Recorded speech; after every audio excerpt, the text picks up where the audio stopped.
Hey guys, and welcome to a bit of an Armoured Warfare video. Now, I've not done one in this game for a while now, and some of you have been asking me where it's been. Well, with me getting more and more involved with my Warframe content once again, plus really enjoying my armour content, Armoured Warfare kinda got pushed to the sidelines slightly. So much so that I kinda missed the whole tier 10 release, even though I've been playing them a whole lot in the time that I have free, whether it's been while rendering videos, or even uploading them to YouTube. And one of the vehicles I've really grown attached to is the tier 10 armoured fighting vehicle, the Panhard Sphinx. Now the Sphinx, to give a little bit of background, it's a French prototype armoured fighting vehicle designed and shown alongside the Panhard Crab, which also appears in Armoured Warfare as a tier 9 AFV. It's designed to replace France's current generation of AFVs, such as the ERC-90 and the AMX-10, with something lighter, faster, yet packing one hell of a punch. Like some of the newer tier 10 vehicles such as the PLO-1 light tank, the Sphinx only exists as a mock-up right now. However, that is supposed to start coming into service sometime in 2018, so it comes into the game as one of the vehicles of the future, and part of the reason that it comes into tier 10 alongside something like the Armata or the PLO-1. The other part of the reason it comes in so high is because of its potent firepower. Rocking a 40mm autocannon mounted to a turret on the roof, it can put out a serious amount of damage in a very short amount of time.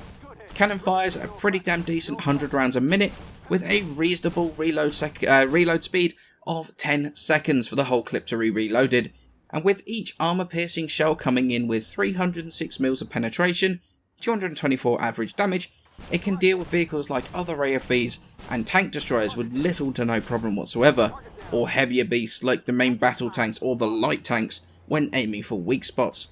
If you can get to the side or rear shots of the heavier vehicles, or even frontal shots at those lighter targets, the Sphinx can shred targets from full health to dead, or almost dead in a single clip. However, this isn't all it has available to it. If you don't manage to finish your target off in a single clip, you can switch to the pair of ATGMs it has also mounted to the roof, and finish them off with a quick missile. With 1410 penetration, it's going to go through almost anything like butter, combined with 734 average damage, means that you're going to hit them extremely hard when you do pen those shots.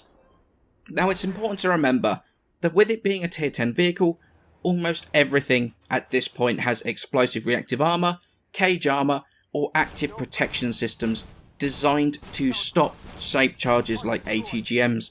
So picking your targets to use them on is as important as ever, even more so than lower tiered vehicles with ATGMs. Like the Crab though, the Sphinx is designed to be highly mobile and have a fantastic view range, spotting targets for the entire team to see.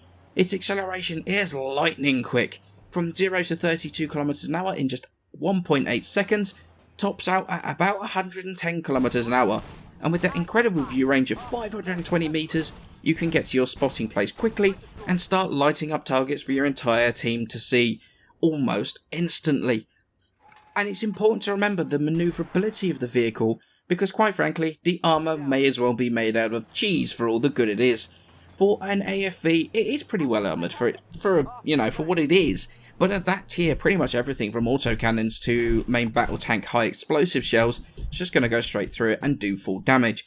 So that manoeuvrability is your survivability for the most part, as well as being quick enough to bring that gun into play.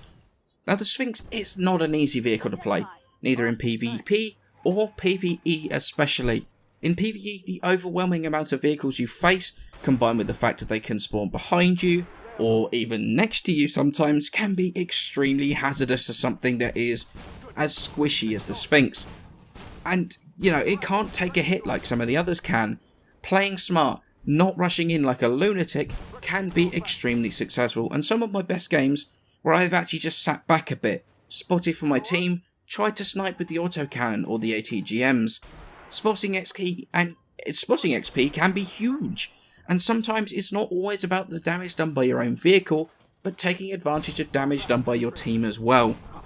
For PvP, I tend to play the AFVs a little bit more passively, a bit more defensively, using them as nothing more than spotters for the first part of the battle, surveying the map to try and find gaps in the line.